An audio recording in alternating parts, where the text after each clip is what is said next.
following program was provided by an independent producer solely responsible for its content. The opinions expressed do not necessarily represent the views of this station, its staff, board of directors, or underwriters. Hello, I'm Carl Seidel, host of The People's View. The People's View is a show sponsored by the Nashua Republican City Committee. The committee meets every second Thursday at the Crown Plaza. And if you want to contact us, we have a website, nashuagop.org. And at the end of the show, you'll see some contact phone numbers or email addresses that you may want to send us your comments and recommendations. Thank you for listening in.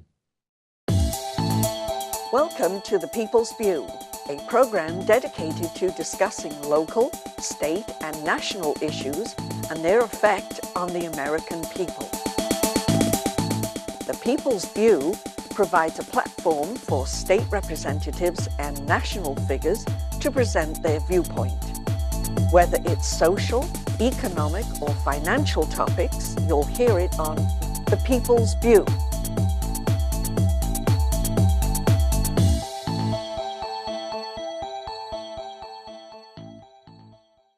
Our guest today, we have Representative Marilinda Garcia, who is running for Congress in the 2nd District. All right, Marilinda, how's everything going? It's going very well, Carl. Good. Thank you for having me. You're we welcome. miss you up in Concord. Yes, you did sit in front of me too. Yes, during yes. the last session, and I was up there. Mm-hmm. So tell us a little bit about, you've been in four terms now in the House. What have you been involved in the House? Sure.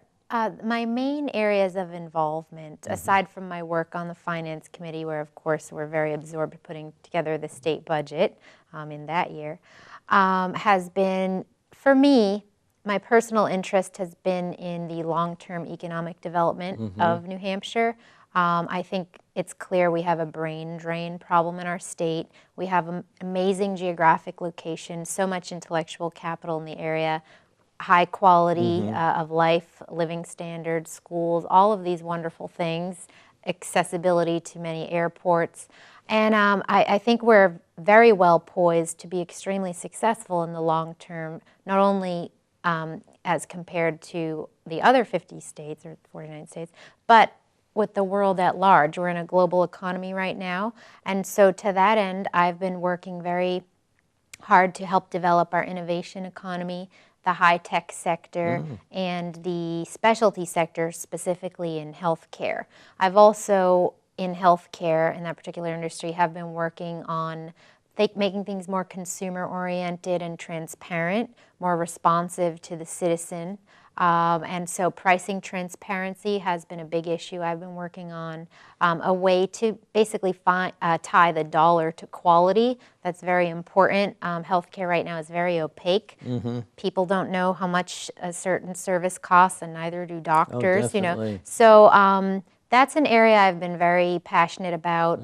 I've been working on that now for probably 4 years solidly. Those areas combined. And so the reason I decided to run for Congress was that I feel the efforts that legislators such as myself, you, those who are in touch with the communities, the problems in our state, we're looking for reforms and solutions to those. And I think we are very well capable of using our system and using our resources to address those issues. So I don't feel we're being supported on the federal level, particularly by, of course, Representative Kuster, who's been voting in such a way and voicing support to federal mandates and policies that have been destructive and harmful to our state. So I think for us to be able to successfully enact, again, reforms and legislation and keep our environment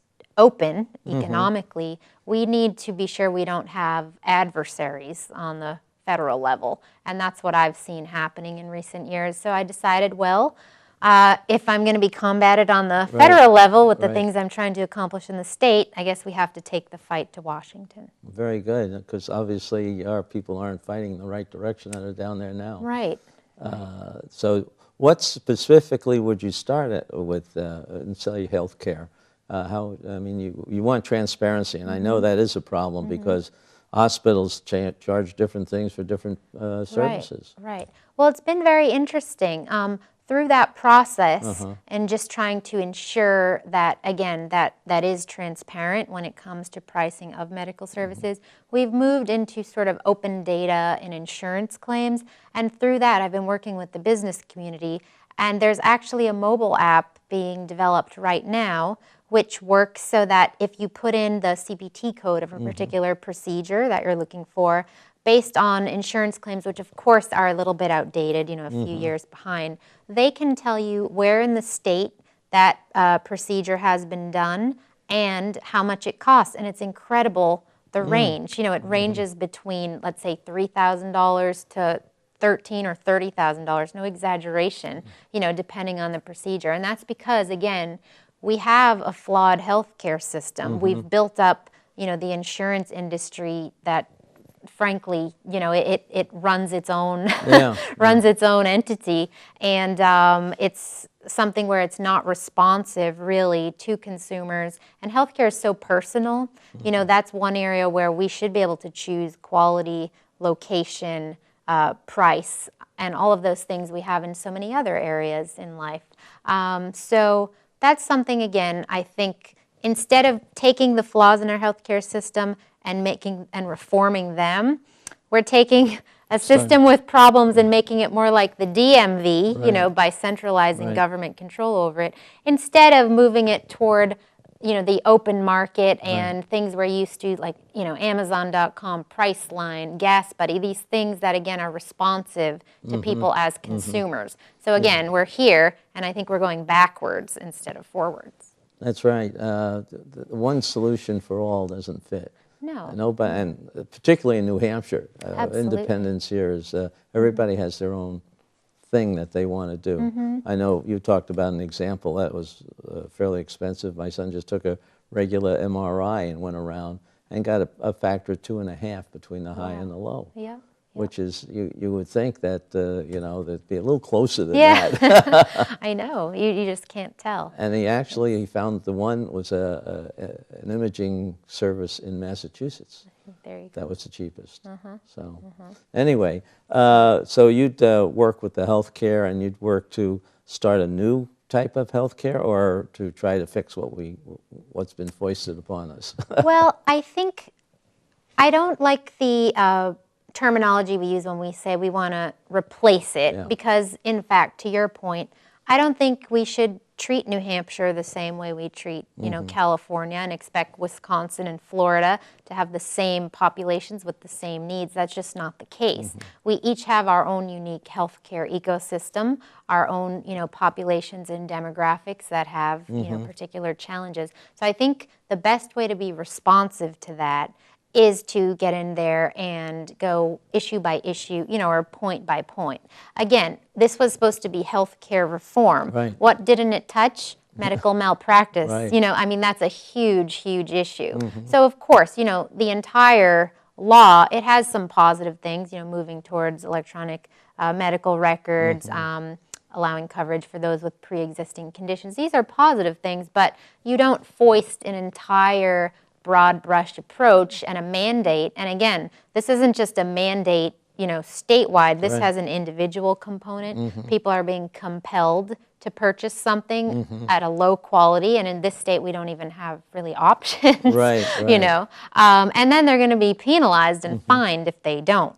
And that's what our Congresswoman has supported, and I think that's a travesty. Yeah. Well, it goes along into a number of other areas. I don't know how you feel about the education with Common Core, trying to give almost, we do need standards, but do we need to have exactly the same standards for everybody?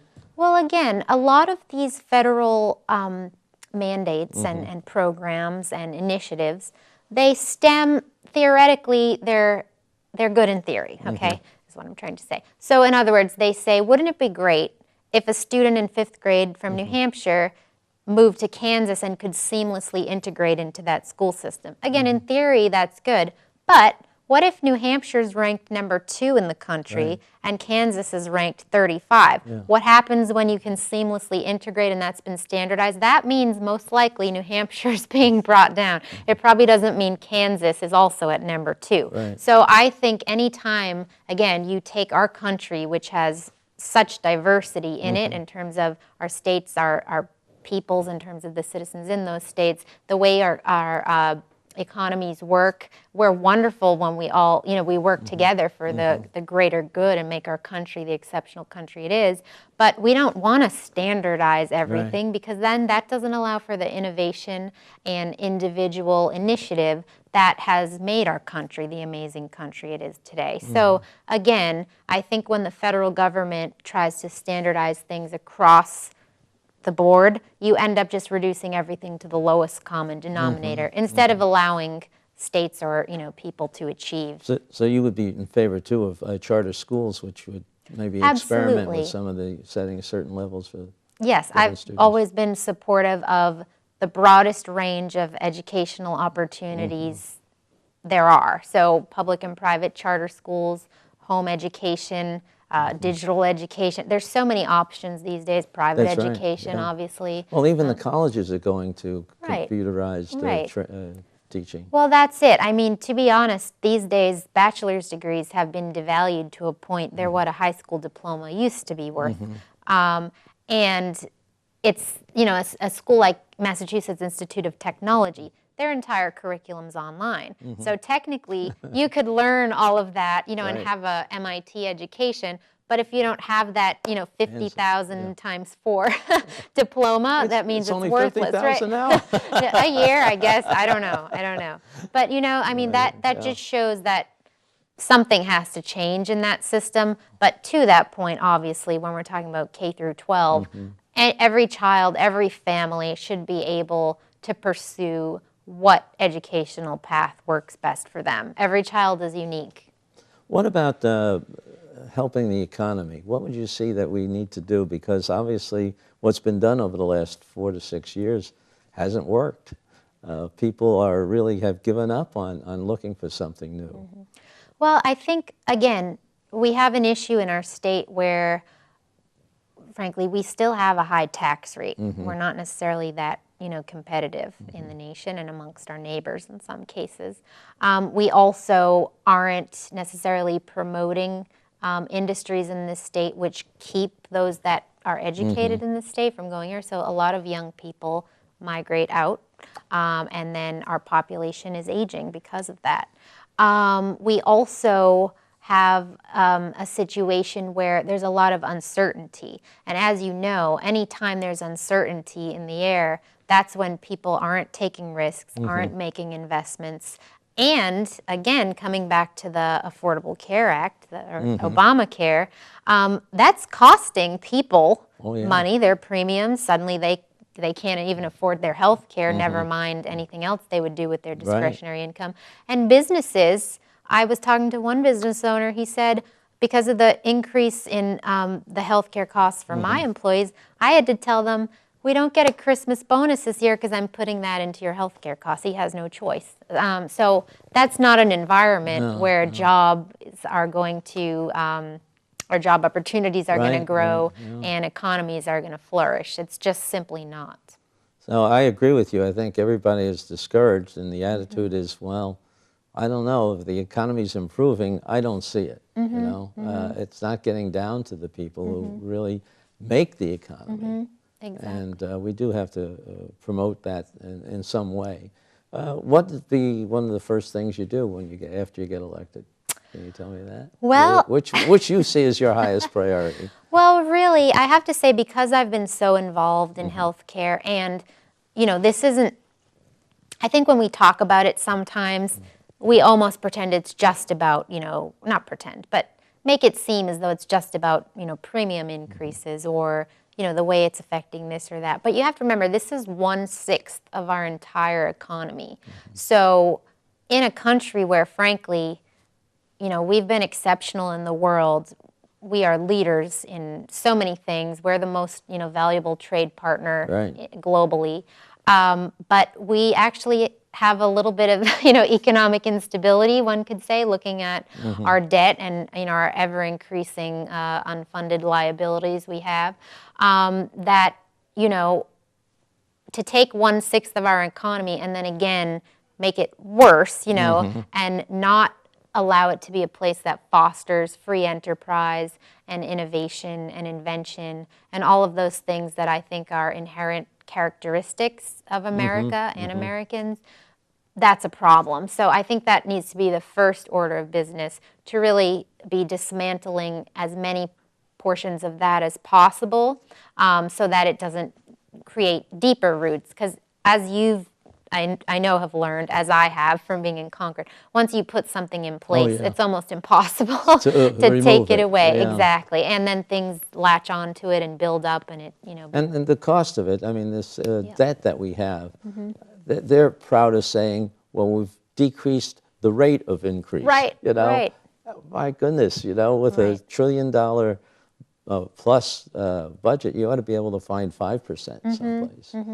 It's true. I mean, my thought would be, we're at a point in our country where everything has to be on the table. You know, we need to be considering everything. And you know how the budget process works in New Hampshire. We're good about that. You know, we go through it agency by agency, you know, component and, you know, line item even by line item, and we say, you know, what is the value of this to our state? Is it being administered efficiently? And are we being good stewards of Well, our that's where you start. taxpayer You have to start and resources? see what's in place. Is it any good? If not, get rid of it. Right. Marilinda, I'm sorry we're running out of time, but why don't you tell everybody how they might get in touch with you, Sure. and you know, what kind of help you're looking for. Sure, absolutely. Do I look at this camera? Yeah. So again, it's Marilinda Garcia. I'm in Salem.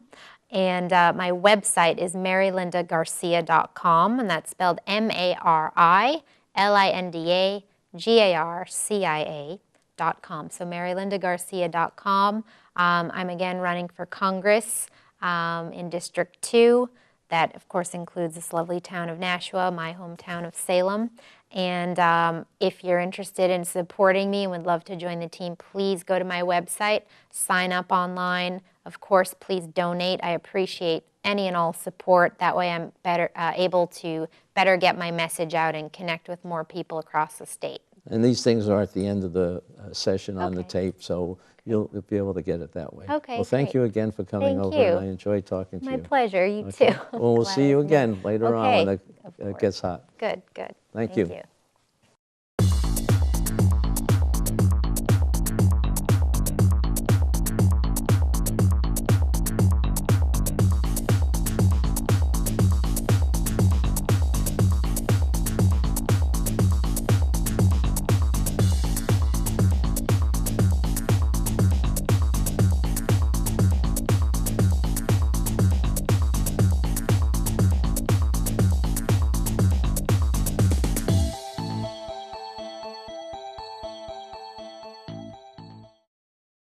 The preceding program was provided by an independent producer solely responsible for its content. The opinions expressed do not necessarily represent the views of this station, its staff, board of directors, or underwriters.